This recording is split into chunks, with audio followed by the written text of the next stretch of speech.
Hi everyone, welcome back in your on YouTube channel जिसका नाम है JKSSB JKPSC SSC online tutorial. सो आज की इस वीडियो में एक गुड न्यूज़ मैं शेयर करने जा रहा हूं सभी एस्पिरेंट्स के लिए जो पंचायत अकाउंट असिस्टेंट एग्जाम की तैयारी कर रहे हैं। और वो गुड न्यूज़ है कि हम लोग स्टार्ट करने जा रहे हैं free online test series for panchayat account assistant exam. यहां पर आपको सभी सेक्शन की टॉपिक वाइज हम लोग टेस्ट सीरीज स्टार्ट करने वाले हैं। ओके, और ये सारे के सारे टेस्ट होंगे हमारी ऑफिशियल एंड्रॉयड ऐप में। आपको करना क्या है, आपको सिंपली इंस्टॉल करना है प्ले स्टोर से हमारी ऑफिशियल एंड्रॉयड ऐप जिसका नाम है जेकेएसएसबी ऑनलाइन ट्यूटोरियल। इनफैक्ट इसका लिंक मैं वीडियो के डिस्क्रिप्शन में भी दे दूंगा, अदरवाइज आप सिंपल इसको प्ले स्टोर से भी इंस्टॉल कर सकते हैं। ये हमारा लोगो है। इंस्टॉल करने के बाद अपने बैच में जाके बैच कोड में डालना है जेकेएसएसबी टेस्ट। कि अगर आप पूरा फुल मटेरियल लेना चाहते हैं पंचायत अकाउंट असिस्टेंट एग्जाम के लिए ऑन द स्पॉट, मैं फिर कह रहा हूं ऑन द स्पॉट, मतलब ये डेली का एक एक दो लेक्चर नहीं। अगर आप on the spot full study material लेना चाहते हैं अकाउंट असिस्टेंट के लिए जिसमें आपको lectures, notes, MCQs, online test, ये सभी चीज़ें हम लोग प्रोवाइड करेंगे। और ये पूरा फुल पैकेज आपको प्रोवाइड किया जाएगा सिर्फ 1499 में। ओके, इसकी एक्चुअल कॉस्ट जो है वो 2999 है, बट हम लोग अभी ये 50% ऑफ पे हम लोग प्रोवाइड कर रहे हैं सभी कैंडिडेट्स को। और जितने भी कैंडिडेट जो इंटरेस्टेड हैं और मतलब डिटेल लेना चाहते हैं विद डेमो लेक्चर, वो मुझे मैसेज करें इस नंबर पे 7006332724। हमारा व्हाट्सअप नंबर है, ऑफिशियल व्हाट्सअप नंबर। आप इस पर मैसेज करिए, आपको सारी डिटेल प्रोवाइड कर दी जाएगी। हेलो स्टूडेंट्स, आपका स्वागत है JKSSB JKPSC SSC online tutorial YouTube channel में। तो गाइज इसके फाउंडर है मिस्टर सतीश कुमार सर। आज हमारा लेक्चर नंबर 10 रहने वाला है। तो गाइज आज हम डिस्कस करने वाले हैं historical background of Indian constitution, क्योंकि जो हमारा एक सब टॉपिक है general knowledge special reference Jammu Kashmir में, वो कॉन्स्टिट्यूशन ऑफ इंडिया भी है। तो उसी को आज हम शुरू करने वाले हैं। आज हमारा रहेगा इसका पार्ट 1, क्योंकि इसमें क्या है, ये बहुत लेंथी टॉपिक है। इसमें हम इसको दो पार्ट में डिवाइड करेंगे। आज हमारा रहेगा कंपनी रूल, उसके बाद रहेगा गाइज हमारा अगला टॉपिक रहेगा क्राउन रूल। ठीक है, इसको हम दो पार्ट्स में डिवाइड करेंगे। तो गाइज ये इंट्रोडक्शन हमारे गाइज आपको सबसे पहले पता है कि जो ब्रिटिशर्स थे, अंग्रेज थे, उन्होंने हमारे इंडिया पे बहुत 2 साल तक 200 ईयर्स तक यहाँ पे राज किया है हम लोगों पे। ठीक है, अब देखते हैं कि वो यहाँ पर किस तरह आते हैं, कब आते हैं और कैसे कैसे हमारे इंडिया में हमारे ऊपर हुकूमत करना शुरू कर देते हैं। ठीक है, सबसे पहले तो ब्रिटिश जो है हमारे इंडिया में, ठीक है, 31 दिसंबर 1600 को एज अ ट्रेडर यहाँ पे आते हैं। ईस्ट इंडिया कंपनी की फॉर्म में आते हैं, जिनको यहाँ पे ट्रेडिंग का जो राइट है एक चार्टर के under queen Elizabeth one. Guys ये इंपॉर्टेंट पॉइंट है, यहाँ पे याद रखेगा कि क्वीन एलिजाबेथ वन, कहीं कहीं पे क्या है क्वीन विक्टोरिया भी कई ऑप्शन में पूछा जाता है। लेकिन 1600 में जब ब्रिटिशर यहाँ पे आए थे, उनको ईस्ट इंडिया जो कंपनी की फॉर्म में जब यहाँ पे आए थे, तो क्वीन एलिजाबेथ ने उनको क्या किया था, क्या उनको ट्रेडिंग राइट्स यहाँ पे दिए थे, सिर्फ आप जाओ यहाँ पे ट्रेड कर सकते हो। तो 1765 में क्या होता है, ठीक है, जो कंपनी होती है वो अभी तक क्या यहाँ पे फंक्शन कर रही होती है, सिर्फ ट्रेड कर रही होती है यहाँ पे। लेकिन जब उनको दीवानी ऑफ राइट्स मिल जाते हैं, गाइस दीवानी क्या होता है, rights of revenue and social civil justice. ठीक है, जो हमारा रेवेन्यू के ऊपर जो राइट होते हैं उनके राइट्स उनको मिल जाते हैं, उस सिविल जस्टिस के ऊपर उनको राइट्स मिल जाते हैं। कहाँ कहाँ के, बंगाल, बिहार एंड उड़ीसा।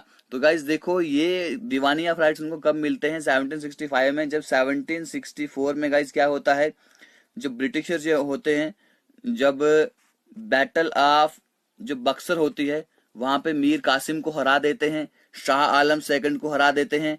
तो शाह आलम जो हैं वो डरे हुए एक राजा होते हैं, एक मुगल एम्पर होते हैं। ठीक है, उनको मतलब कि क्या होता है, वो उतने स्ट्रांग नहीं होते हैं।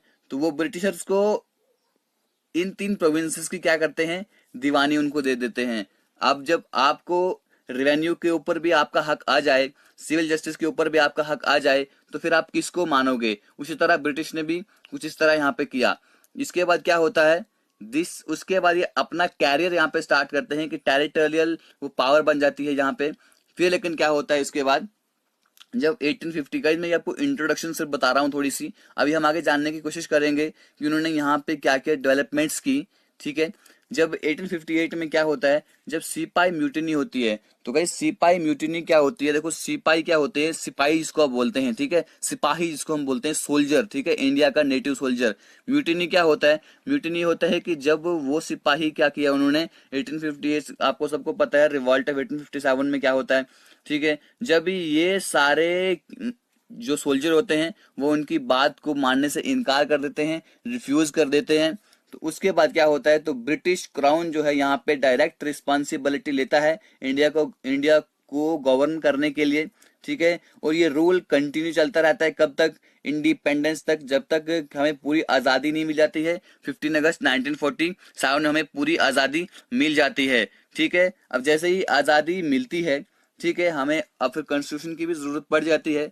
ठीक है, अब कॉन्स्टिट्यूशन के बारे में सबसे पहले किसने हमें सजेस्ट किया, तो कॉन्स्टिट्यूशन के बारे में सबसे पहले सजेस्ट किया है M.N. रॉय ने। ये कौन थे, ये जो कम्युनिस्ट मूवमेंट थी इंडिया की उसके पायनियर थे, उसको शुरुआत किया था इन्होंने 1934 में। ये सजेस्ट करते हैं, ठीक है, कि हमें एक कॉन्स्टिट्यूंट असेंबली को बनाना चाहिए। ठीक है, और जिस पर्पस के लिए कॉन्स्टिट्यूंट असेंबली को बनाया भी गया 1946 में, और जनवरी 26 1950 में हमारा कॉन्स्टिट्यूशन जो है वो लागू भी हुआ, वो उसकी इन्फोर्समेंट भी हुई। ठीक है, तो इसके बाद क्या होता है, बहुत सारे फीचर्स जो होते हैं इंडियन कॉन्स्टिट्यूशन के, जिसकी जो जड़ें हैं वो ब्रिटिश रूल के अंदर भी हैं। ठीक है, जो ब्रिटिश रूल ने यहाँ पे डेवलपमेंट्स की थी, कुछ चीजें यहाँ पे लागू की थी, तो हमारा कॉन्स्टिट्यूशन कुछ उसके अंदर भी आता है। ठीक है, बहुत सारे ऐसे इवेंट हैं ब्रिटिश रूल में, ठीक है, जिससे क्या हुआ है कि हमारा लीगल फ्रेमवर्क जो है उसको भी तैयार किया गया है यहाँ पे फंक्शन करने के लिए, उसको ऑर्गेनाइज करने के लिए। ठीक है, उसके बाद ये इवेंट्स जो है हमारी जो कॉन्स्टिट्यूशन है और जो हमारी पॉलिटी है उस पर बहुत ज्यादा इन्फ्लुएंस डालते हैं। तो इसलिए हम पढ़ते हैं क्या, जो कंपनी का रूल था आज हमने सिर्फ वो पढ़ना है। इसमें कुछ रेगुलेटिंग एक्ट है, उसके बाद पिट्स इंडिया एक्ट है गाइज, और हम यहाँ पे पढ़ेंगे चार्टर एक्ट ऑफ 1833 और चार्टर एक्ट ऑफ 1853 हम यहाँ पे आज पढ़ने वाले हैं। तो गाइज वीडियो के एंड तक बने रहिएगा। तो आज हम स्टार्ट करेंगे रेगुलेटिंग एक्ट ऑफ 1773। तो सबसे पहले जो एक इसकी बहुत ज्यादा ग्रेट इंपॉर्टेंस है, क्यों है, क्योंकि पहला स्टेप जो है ब्रिटिश गवर्नमेंट के द्वारा लिया गया है यहाँ पे ईस्ट इंडिया कंपनी के जो अफेयर्स हैं उसको कंट्रोल करने के लिए, उसको रेगुलेट करने के लिए पहला स्टेप इसको माना जाता है रेगुलेटिंग एक्ट ऑफ 1773। ठीक है, इसने क्या किया, it recognised for the first time the political and administrative function of the company. ठीक है, इसने पहली बार क्या किया कि यहाँ के पॉलिटिकल एंड एडमिनिस्ट्रेटिव फंक्शन जो है कंपनी के, ठीक है, उनको रिकॉग्नाइज किया, उनके बारे में जाना इसने कि मेरे कुछ एडमिनिस्ट्रेटिव फंक्शंस भी हैं कंपनी के। ठीक है, और इसने क्या किया, जो सेंट्रल एडमिनिस्ट्रेशन है इंडिया में उसकी एक बुनियाद डाल दी कि इसने रेगुलेटिंग एक्ट ऑफ 1773 में। तो अब कुछ इस एक्ट के कुछ फीचर्स हैं, वो फीचर्स हम जान लेते हैं, इस एक्ट के फीचर्स क्या है। इसने क्या, सबसे पहले क्या किया, गवर्नर जो था बंगाल का उसे गवर्नर जनरल ऑफ बंगाल बना दिया गया, याद रखेगा। तो वो कौन था, वो था लॉर्ड वारन हास्टिंग। ठीक है, और उसने क्या किया, इस एक्ट के उससे क्या हुआ, क्या डेवलपमेंट हुई, यहाँ पे एक एग्जीक्यूटिव काउंसिल ऑफ 4 मेंबर की बनाई गई। ठीक है, 4 मेंबर की एक एग्जीक्यूटिव काउंसिल बनाई गई जो उसको गवर्नर जनरल जो बंगाल है उसको असिस्ट करेंगे, उसकी हेल्प करेंगे। ठीक है, उसके बाद जो governor of Bombay and Madras presidencies के थे, ठीक है, वो सबॉर्डिनेट रहेंगे किसके, गवर्नर जनरल ऑफ बंगाल के। और इसने क्या प्रोवाइड किया है यहाँ पर, इसने प्रोवाइड किया कि यहाँ पे सुप्रीम कोर्ट की जो इस्टेब्लिशमेंट है इससे हुई, इसी एक्ट के दौरान हुई 1774 में। गाइस ये एक चीज यहाँ पे याद रखिएगा कि सुप्रीम कोर्ट जो सबसे पहले कलकत्ता में बनाया गया अंडर जो ये 1774 जो रेगुलेटिंग एक्ट था, ठीक है, उससे एक डेवलपमेंट यहाँ पे हुई, सुप्रीम कोर्ट ऑफ जो है कलकत्ता में उसकी स्टैब्लिशमेंट हुई। इसमें क्या था, एक चीफ जस्टिस था और बाकी 3 जजेस थे। तो इसने क्या किया, इस एक्ट ने, इसने ब्रिटिश गवर्नमेंट को क्या किया, स्ट्रेंथन किया। ठीक है, कि वो इंडियन पे कंट्रोल कर सकते हैं। तो इनको यहाँ पे किसकी जरूरत पड़ी, द कोर्ट ऑफ डायरेक्टर्स की इसको जरूरत पड़ी। कोर्ट ऑफ डायरेक्टर्स क्या थे, governing body of the company, जो कंपनी थी, ठीक है, उसको गवर्न करते थे कौन, कोर्ट ऑफ डायरेक्टर्स। ठीक है, और उनके किस पे रिपोर्ट करते थे, जो यहाँ का रेवेन्यू आता था, सिविल एंड मिलिट्री अफेयर जितने भी थे उसके ऊपर किसका वो था, कोर्ट ऑफ डायरेक्टर्स का रूल चलता था। इसके बाद क्या होता है, आ जाता है गाइस हमारे यहाँ पे सीन में पिट्स इंडिया एक्ट ऑफ 1784। अब 1784 का एक्ट आने से पहले कुछ यहाँ पे एक एक्ट ऑफ सेटलमेंट आता है। ठीक है, एक्ट ऑफ सेटलमेंट कब आता है और ये क्यों आता है? अब जो कुछ डिफेक्ट्स जो थे रेगुलेटिंग एक्ट ऑफ 1773 में, ठीक है, उनको रेक्टिफाई करने के लिए, रेक्टिफाई क्या होता है, जो चीज रॉन्ग होती है उसको ठीक करने के लिए किसी चीज को अगर लाया जाएगा, ठीक है, तो क्योंकि डिफेक्ट्स थे कुछ रेगुलेटिंग एक्ट ऑफ 1773 में, उनको रेक्टिफाई करने के लिए ब्रिटिश पार्लियामेंट ने एक अमेंडिंग एक्ट जो है 1781 का पास किया, जिसे एक्ट ऑफ सेटलमेंट भी कहा जाता है। तो दूसरा इंपॉर्टेंट एक्ट जो यहाँ पे आता है वो होता है पिट्स इंडिया एक्ट ऑफ 1784। अब इस एक्ट से यहाँ पे क्या क्या डेवलपमेंट्स होती हैं वो जानने की कोशिश करते हैं। देखिएगा, सबसे पहले इसने क्या किया, जो कमर्शियल एंड पॉलिटिकल फंक्शन थे कंपनी के, उनको डिस्टिंग्विश किया, उनको अलग अलग कर दिया कि कंपनी के जो कमर्शियल फंक्शन जो होंगे वो अलग होंगे और जो इसके पॉलिटिकल फंक्शन जो होंगे वो अलग होंगे। ठीक है, उसके बाद इसने जो कोर्ट ऑफ डायरेक्टर्स थे वो क्या करेंगे, वो कमर्शियल अफेयर्स को यहाँ पे मैनेज करेंगे। और एक नई बॉडी यहाँ पे बना ली, बोर्ड ऑफ कंट्रोल। गाइज याद रखिएगा कि 1784 का जो पिट्स इंडिया एक्ट है उससे क्या हुआ कि जो कोर्ट ऑफ डायरेक्टर्स को क्या करेंगे, वो कमर्शियल अफेयर को देखेंगे। उसके बाद एक और बॉडी उन्होंने यहाँ पे बनाई जिसे कहते थे बोर्ड ऑफ कंट्रोल, जो कि पॉलिटिकल अफेयर्स को यहाँ पे मैनेज करेंगे। ठीक है, तो यहाँ से क्या सिस्टम अब यहाँ पे स्टैब्लिश हो गया, डबल गवर्नमेंट का सिस्टम यहाँ पे स्टैब्लिश हो जाता है। फिर आ जाता है गाइज हमारा चार्टर एक्ट ऑफ 1833। ठीक है, अब 1833 के चार्टर एक्ट में क्या होता है वो देखिए कि ये फाइनल स्टेप था जिससे कि उनकी सेंट्रलाइजेशन हो जाती है ब्रिटिश इंडिया में। ठीक है, अब इस एक्ट के फीचर क्या है वो जानने की कोशिश करते हैं। इसने जो गवर्नर जनरल ऑफ बंगाल था, याद रखेगा, चार्टर एक्ट ऑफ 1833 ने क्या किया, जो गवर्नर जनरल था बंगाल का उसे गवर्नर जनरल ऑफ इंडिया बना दिया। तो गाइस देखिए, आपको कॉन्स्टिट्यूशन ऑफ इंडिया से अगर मैं आपको कहूं तो 2 या 3 क्वेश्चन आपके एग्जाम में आएंगे ही आएंगे। सो गाइस आपको इसको बहुत अच्छे से पढ़ना है। अगर इसके लिए आपको कोई बुक पढ़नी होगी, आपको एक ही बुक पढ़नी है, वो पढ़नी आपने लक्ष्मीकांत की। ठीक है, इसका कोई भी एडिशन आप पढ़ लो, क्योंकि हिस्टोरिकल जो कॉन्स्टिट्यूशन वाला पार्ट है वो बिल्कुल सेम रहता है, वो चेंज नहीं होता है। ठीक है, अब यहाँ पे क्या है, इसने गवर्नर जनरल ऑफ बंगाल को गवर्नर जनरल ऑफ इंडिया बना दिया। ठीक है, और उसको सारी ही सिविल एंड मिलिट्री पावर उसको दे दी। इसलिए इस एक्ट ने क्या किया, पहली बार जो इंडिया की गवर्नमेंट थी उसको अथॉरिटी दे दी, क्योंकि पूरे टेरिटोरियल एरिया पे अब वो कंट्रोल कर सकती है।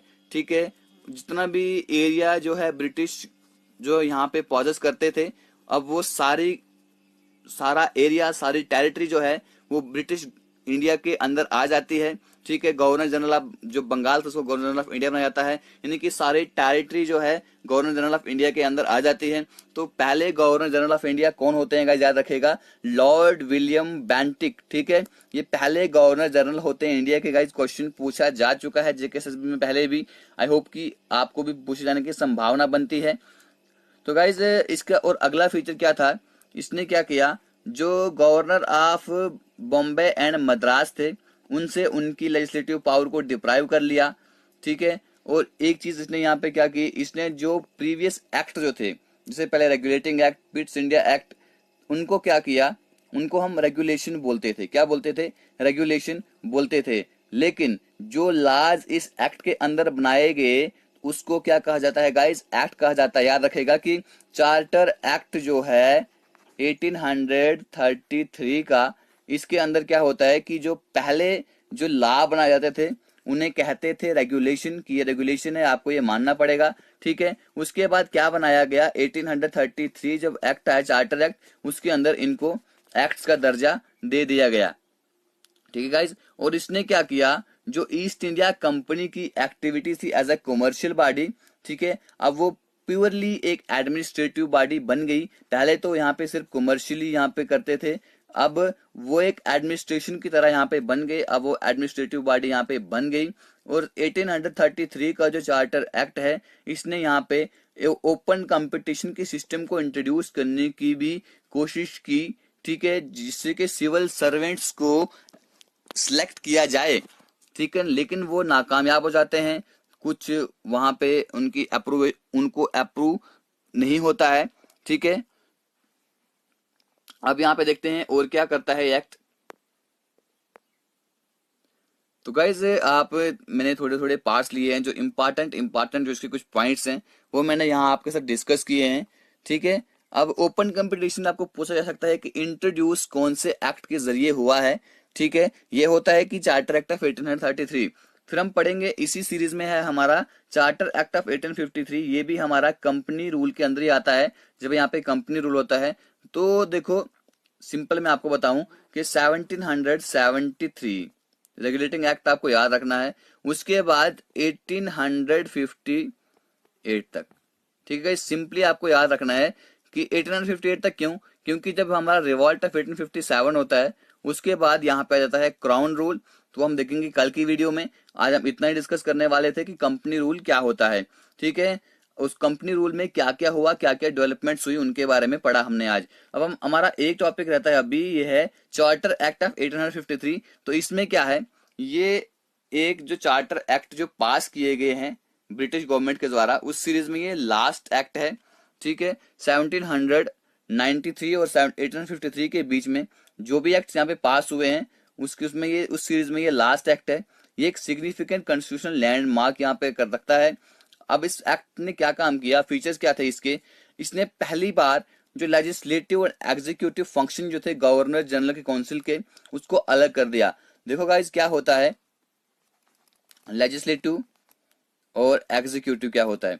देखो लेजिस्लेटिव जो होता है, लेजिस्लेटिव वो काम करता है जहां पे लॉ बनाने का काम होता है, ठीक है, जहां पे कानून बनाए जाते हैं, ठीक है। अब एग्जीक्यूट क्या होता है, जहां पे इन कानून को लागू किया जाता है। ऐसा देखो क्यों हुआ, अच्छी बात क्यों है, इसे हम सिग्निफिकेंट कॉन्स्टिट्यूशनल लैंडमार्क क्यों कहते हैं। अगर लेजिस्लेटिव और एग्जीक्यूटिव साथ साथ में हों, जो लॉ बनाए वही लॉ को एग्जीक्यूट भी करें, ठीक है, तो यहाँ पे बहुत ज्यादा गड़बड़ हो जाता है। तो इसलिए क्या किया गया, यहाँ पे लेजिस्लेटिव और एग्जीक्यूटिव फंक्शन को सेपरेट कर दिया, ठीक है।